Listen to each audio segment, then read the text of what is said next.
What's going on, guys?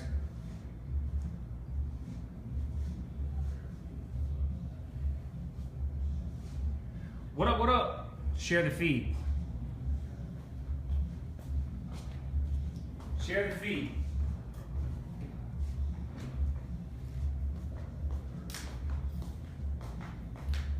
What's going on, guys? Share the feed. I'm about to teach you guys something that's going to change your life, guaranteed. Share the feed.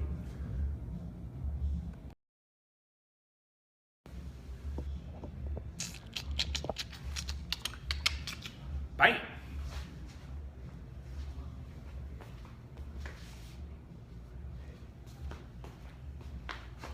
That better. Hold on, I'm gonna try and move this thing. A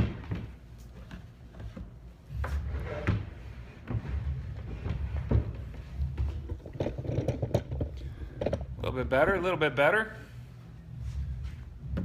What's up, guys? All right, share the feed. I'm about to show you guys something that's going to absolutely change your life. Now, obviously, on this Periscope, I'm not going to have a ton of time to dive fully into what I'm about to share with you because, quite honestly, nobody talks about this stuff except for your boy, CodySperber. So, share the feed. I want to make sure we get a ton of people on. I'm going to talk... Where'd my thing go? I'm going to talk to you guys about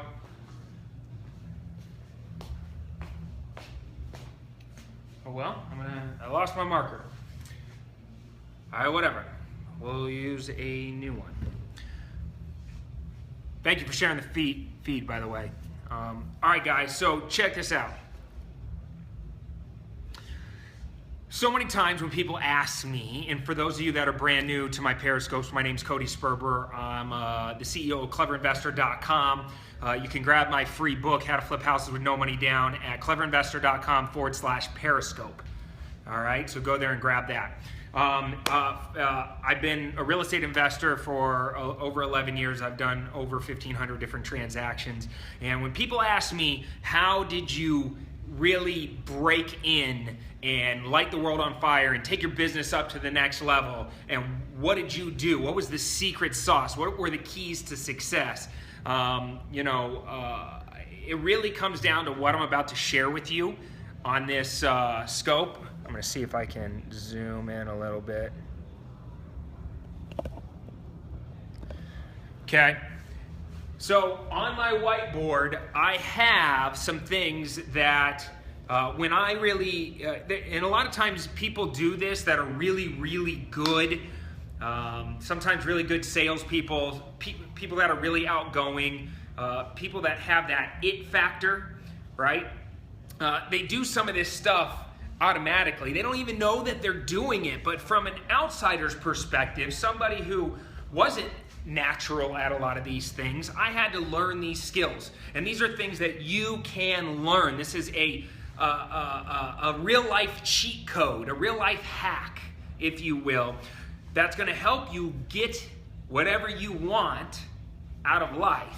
And so many times people float through life and they see, and then I'm going to apply this towards breaking into the luxury real estate market because that's what really got me thinking about this stuff, is so many times people see somebody in their office that's like the person that's excelling, the person that's dominating, the person that's getting all the accolades, making all the money. Maybe it's the best salesperson on the car lot. Maybe it's the luxury real estate agent in the office.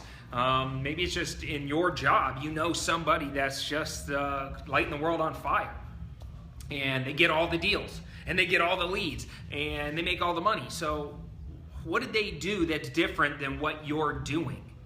Okay, and that's the question. What are they doing that is different? Okay, does any of you guys know any of these people? Because I know I did. When I first got licensed as a real estate agent, there was somebody in the office at the brokerage that I hung my license at that was getting all the luxury listings. And I'm sitting there thinking to myself, God, I want to break into the luxury market because that's where the big money is, right? That's where the big money is. I want to go do that. So what are they doing? How are they doing this? So, you go up and you ask them, but they're, influencers, even me on social media, I get hundreds and hundreds of direct messages a day. I get people calling into Clever Investor saying, I want to talk to Cody right now. You know, I want to deal directly with Cody. And it's like, God, if only my world were so small where I can easily just work with everybody. But that's not the world I live in. I wouldn't be able to get anything done if I dropped everything that I'm doing for every single person that demanded my attention. Well, this is happening in the local real estate office too, right? That luxury listing agent has reached a level of success, and everybody else is trying to figure out what they did. They're all trying to ask questions and buddy up with them and try to absorb whatever they're doing. And this happens in any industry. So what I'm about to show you here, obviously I don't have time to go into every single one, but I'm going to outline the 28 major things that you need to understand. Okay, hear me, people. 28 major things that you need to at least be aware of, because all 28 play a part as to why that person has broken into the good old boys club or the good old girls club. All right? And when you see these influencers and you think to yourself, okay, let's just take this for luxury real estate. I want to be a luxury real estate agent. So what I'm going to do is I'm going to farm an area, and I'm going to put out more marketing, right? That's my thing. I'm going to put out more marketing. But after months of blanketing the neighborhood with flyers and door hangers and knocking on doors and trying to build relationships and all this stuff, the same person that's been doing all the luxury listings in the area are still getting all the deals. And you're not getting any deals. And you're trying to think, why am I not getting any deals? Okay? Anybody who's tried this knows what I'm talking about. All right? So here's the 7 main categories. Okay? These 7 things, and you guys can write these down, but I also want to see you guys give me lots of hearts, okay? This entire time I'm talking, how I know that you understand what I'm saying, you're going to be giving me a lot of hearts. And I'm telling you guys, nobody shares this stuff. Either because they've made it, and they're scared to talk about it, right? Because they don't want you having the secret sauce. They don't want you having the formula. Or they don't know that they do these things. They haven't actually figured out how they're successful. They're just successful because this is all part of them. All right? So here's how it works. On the top, we have the 7 main categories. Then we have 4 different subcategories of each main category. The first one is third-party endorsements. Okay, we're talking about breaking into the good old boys club. Third-party endorsements, huge. Okay, next one, frame control. Frame control. I'm going to tell you what frame control is, but once you understand it, it's like having the ability to life hack your way into anything that you want. You can cheat your way legally into any situation that you want. Frame control is a major part of what we do as influencers, as rainmakers. All right? Likability. Got to have likability. Appearance. Got to have the right appearance. Credibility. Got to have credibility. Popularity, right? Popularity. Pretty important. And the art of storytelling. All right? Somebody asked, would you be willing to put this up on YouTube? My answer is no. No, and as soon as this Periscope is over, I'm going to delete this video, by the way. All right? So this is how this is going to work. I'm going to break down all of these boxes, and at some other time, we might be able to go into it a little bit further, all right? So for now, I just want you guys to understand and listen to this concept, all right? Now, the reason I've taken the time to model this out and while I'm talking to you is because I am coming out with some training that actually breaks this all down, all right? But let's go through each one real fast, all right?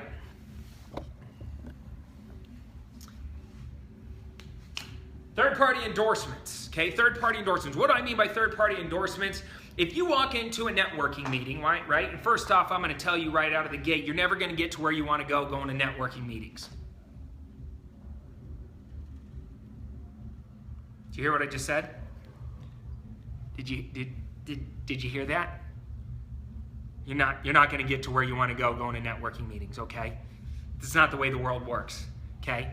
You know who goes to networking meetings? Other people that need business and need to network because they don't have any shit going on either. Okay? That's who goes to networking meetings. Okay? Real business is not done at a networking meeting. Okay? Real business. You can build some relationships and you'll get some, every once in a while, you'll get a deal or whatever. I mean, I'm talking about really going up to the next level, breaking into the club. Okay? It's not going to be done at a networking meeting. There are other things that aren't categorized as networking meetings much better. Much better. All right? First thing, though, is whenever you are talking about third-party endorsements, the most important rule is to never talk about yourself.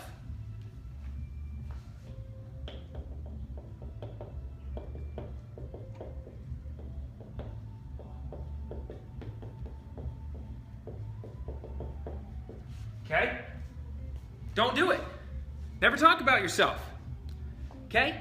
Do you like people that talk about themselves all the time? No. Rubs you the wrong way, right? Feels braggadocious. It feels like they're being cocky, something, right? You don't really want to talk about yourself, right? So that's an important rule. But people, and this is important, listen. If I give you permission to talk about yourself, is it okay to talk about yourself then? Yes, right? Yes. If I asked you a question and I open it up and it's an open-ended question and you talk about yourself, I'm inviting that into the conversation. Good to go. You walk up and you start bragging and talking about yourself. I did this, I did that, I have this, I have... Okay, totally different. All right? Totally different. So what do you want when you're talking about a third-party endorsement? You want somebody else to talk about you, right? So you want to get someone else to endorse you. Somebody who is already in the club, right?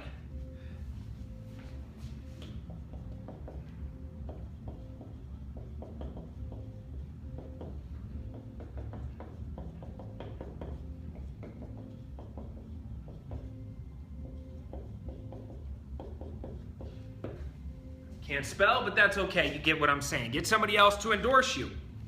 If I'm already in the club, okay, and this is the great example of this is the Thunderbirds.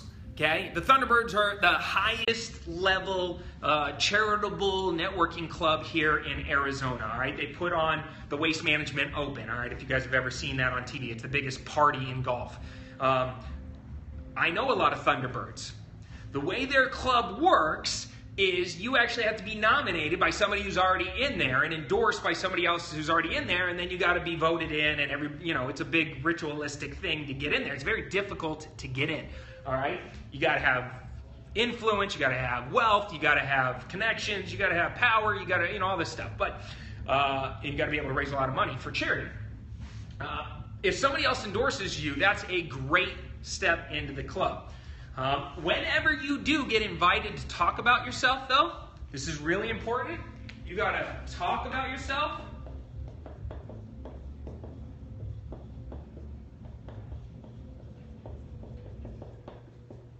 In a humble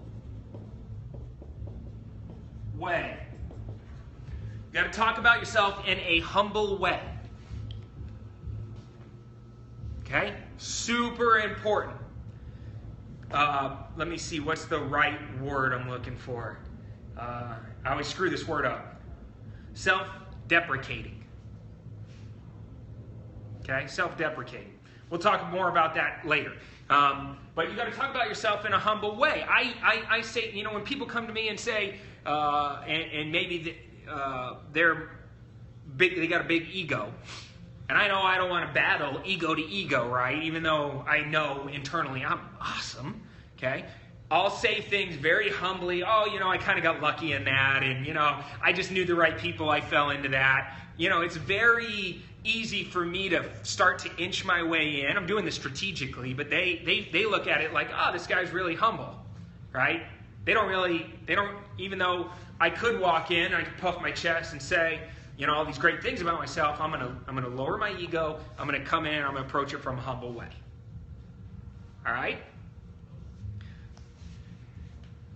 And the overall goal is to get as many endorsements as possible. You guys have seen LinkedIn, right? You guys have seen LinkedIn. You can endorse people, and the people that have tons and tons of endorsements, you kind of feel are a little bit more credible. Those third-party endorsements, the more the better, right? Here at Clever Investor, I'm constantly asking people, hey, if you've done a deal, send me a testimonial, right? That's good for any business. Helps you get more business. So the more endorsements, the better. Get as many as you can.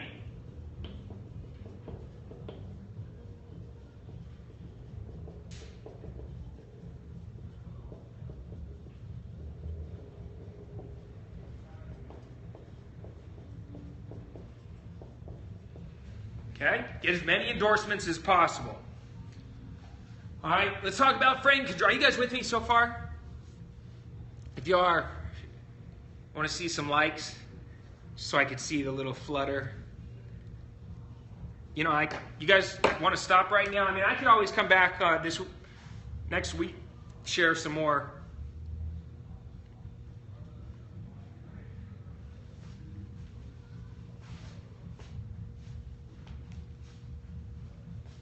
Keep going? Okay. All right, you guys talk to me. You twisted my arm. All right.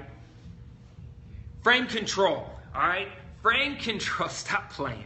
Frame control is like the real life cheat code. You guys remember, what was it? Contra? Up, down, left, right, A, B, A, or whatever it was. All right. Cheat code. Right? We all want one. If you can cheat. Okay, by the way, in real life, if you can't cheat, life is not fair, business is not fair, power wins. People that know how to outmaneuver the system and know how to push their way into getting what they want, they win, right? Winning is something you learn how to do. It's not normally a natural thing. You learn how to do it. And so we all want a real life cheat code. And frame control is kind of your ability to strategically do it in an ethical way, used for good. All right, used for good. You don't use this for evil, right? We're not Darth Vaders of the world. Okay, we're going to use this for good. All right. That was I don't know. It was Contra or Street Fighter. It was one of those. I don't remember. I just remember doing it over and over and over. All right. So one of the things with frame control, and the thing with frame control is to lower your ego and control somebody else's situation, okay? And so a lot of times when I'm dealing with somebody and I'm trying to break into the good old boys club, or let's say luxury real estate agents, one of the things that a lot of luxury real estate agents or people aspiring to be luxury real estate agents, they don't do is they don't take the time to figure out who their avatar is. You guys know what an avatar is? If this thing drops below 100 people, we're at 97, I'm shutting it down. So share the feed. All right? Share the feed. This is absolutely ridiculous, Periscope. All right. Share the feed. All right?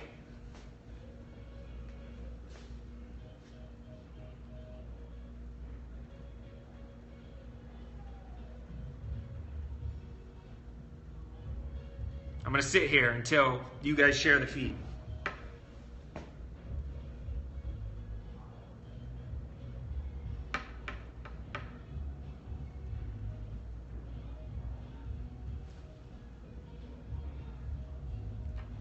If we get over 100 people and I have enough time, I'll tie everything together, but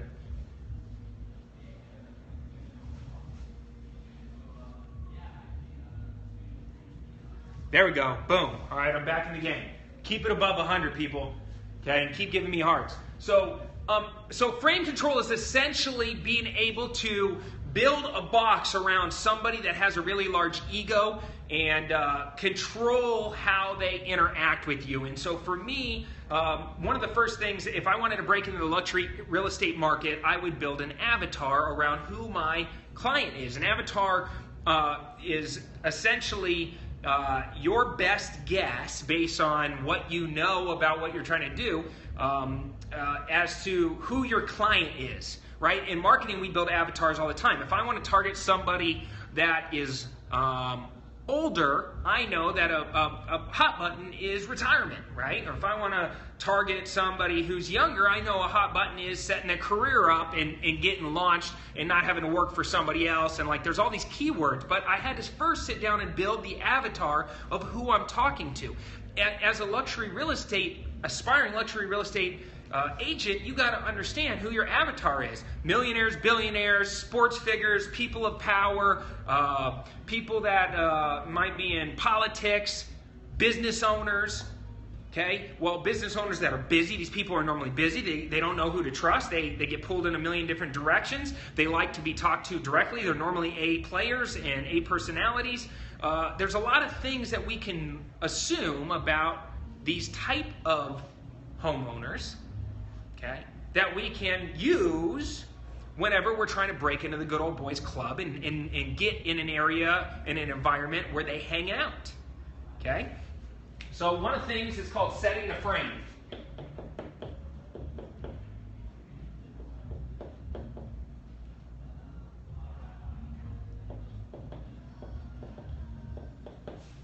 Okay? Who's got the highest frame in the land? Right? Who's got the biggest frame? Who's got the biggest frame?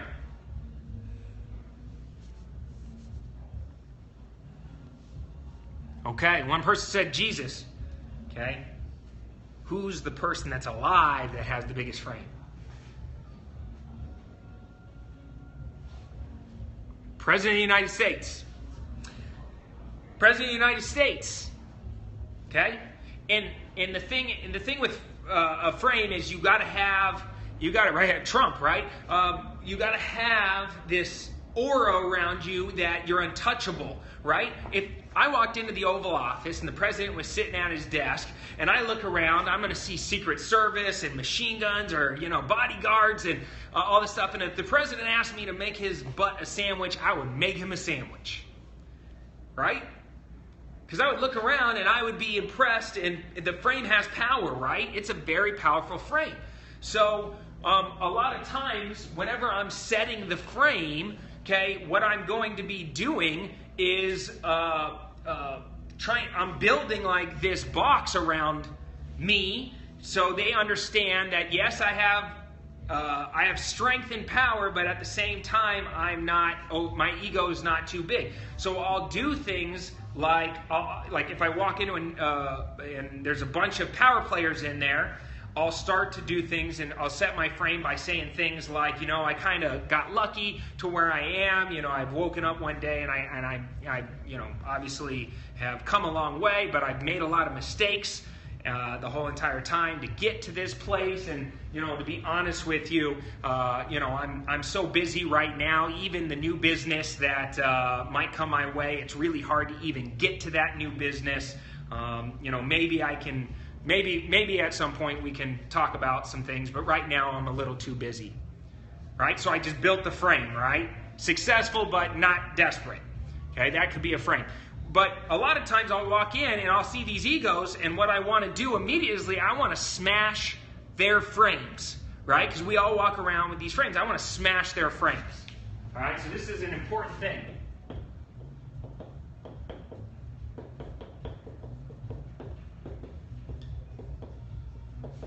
So, if you set the frame, you got to also know how to smash the frame, all right? Now, smashing the frame would be something like this, okay? And I've taught you guys to do this in other ways with motivated sellers, but when we're talking about breaking into the good old boys club, a smashing of the frame might be, hey, John, it's so good to meet you. Man, listen, I can't believe it. There's so many successful people here, and the weird thing is, some of them have such big egos that you can't even have a normal conversation with them. I mean, I know you're not like that, but there's a lot of people here. You know what I mean?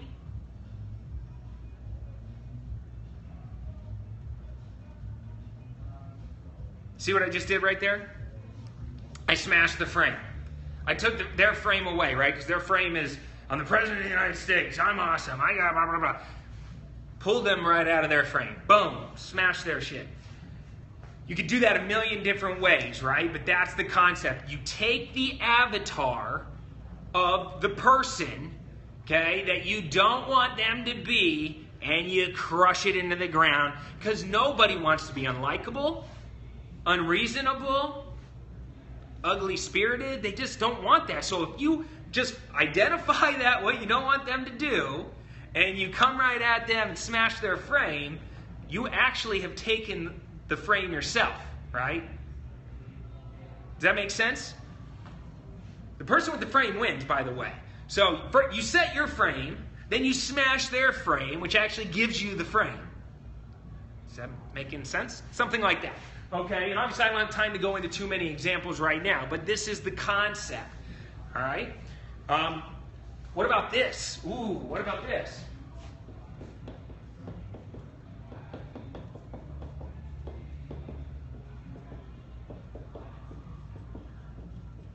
What about giving the frame away?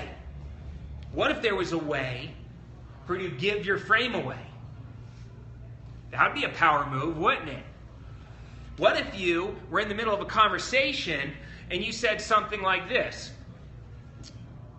Hey, John, I know you need this more than I do, so I want to help you out by doing this. Ooh, that's a power move. You just totally took somebody who's a baller, who's got a huge ego, and you knocked them down, right? Hey, listen, I know you need this more than I do. I'm going to give that to you. I'm going to hook you up. I'm going to make that connection for you. Okay? Is that a great way to give away a frame? Got to give it away sometimes. Sometimes in giving it away, by giving it away, you actually still have it, right? Because that's a power move. Okay? I understand why this is so important to you, and even though it was important to me too, you need it more than I do. That's just an example, all right? What about accepting the frame?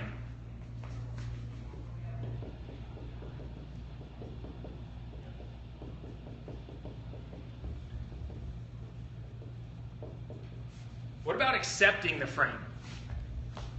How do you take the frame from somebody? All right. So if somebody is trying to do this to you, right? They're trying to give you the frame. I know you need this more than me. You can accept it and keep it and counterbalance their power move with your own by saying something like, "Hey, I totally understand." Or, "Hey, listen, I appreciate you finally." Understanding why this is so important to me. And for now, I have absolutely no problem. You help me out, but don't worry. I'm going to get you back. Right? Or however you want to say that. You got to be aware that, oh man, they're giving me the frame. They're trying to do the power move. So I'm going to counterbalance it by accepting the frame in the right way. So I'll constantly just say, all right, listen, I appreciate you finally coming to your senses. And I think it's going to work out mutually beneficial for the both of us. All right? You've accepted the frame the right way. This is less important. These ones are more important. This one is the most important. Okay? All right? All right, what about likability? This is probably the best. All right? And guys like Andy Frisella, they nailed this. They crushed it right out of the park, right? Don't be... Trump's doing this big time right now.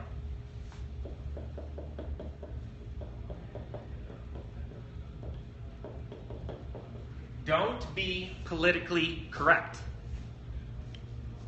Why is it that people go against the establishment, okay, are automatically likable by the masses? Right? Don't be politically correct. All right? You want to be likable, more likable? I think people like it when you kind of have your own opinions. It's okay to stand out and be a little bit different. It's okay to ruffle some feathers and be a little strong in certain areas. But if you do this the right way, and you're not politically correct, and you are how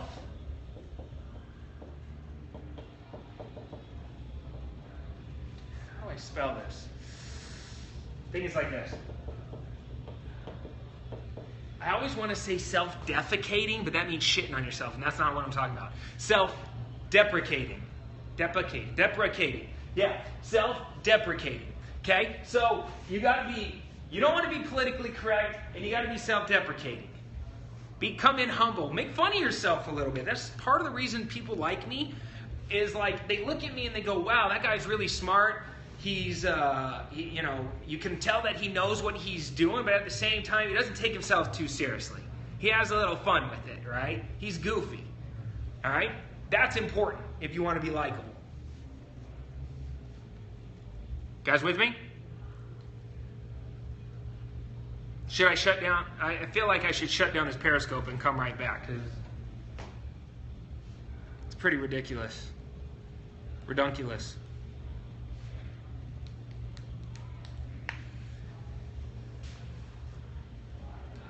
Okay?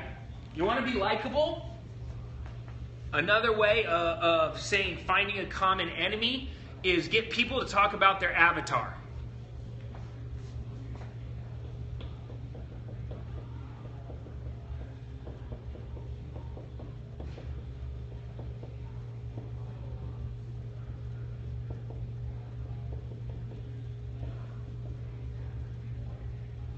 Get people to talk about their avatar. If I'm hanging out with you and I say something like, what do you do for a living? And you say, I'm an accountant. And I say, oh man, I bet you have people all the time dragging their feet getting you their accounting stuff, and then like a day before taxes are due, they finally give you the last thing, and now they're yelling at you for not getting their taxes done fast enough. Am I right? I bet you got some stories. And then they're like, oh my God, let me tell you. Bah, bah, bah, bah, bah, bah, bah, bah, bah, bah, bah. Right? You get people to talk about their avatar.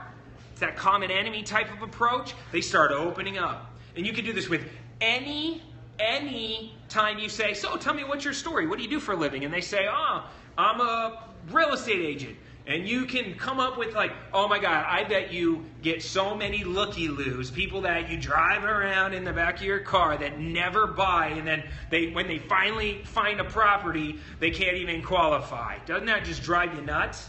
Oh yeah, it does. I bet you got some stories. Oh, I got some stories. And now they're off to the races. Right? What does that do?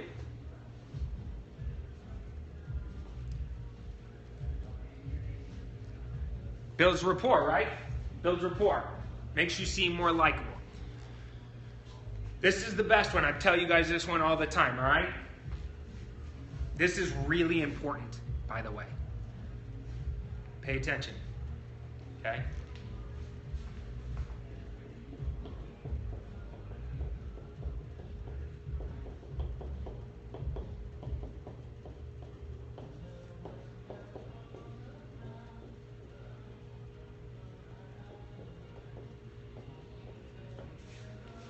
You see that? What does that say? Tell secrets you're not supposed to. Tell secrets you're not supposed to. Let me tell you a secret. Hey, I want to tell you something. I really don't share this with a lot of people, but okay? Tell secrets you're not supposed to.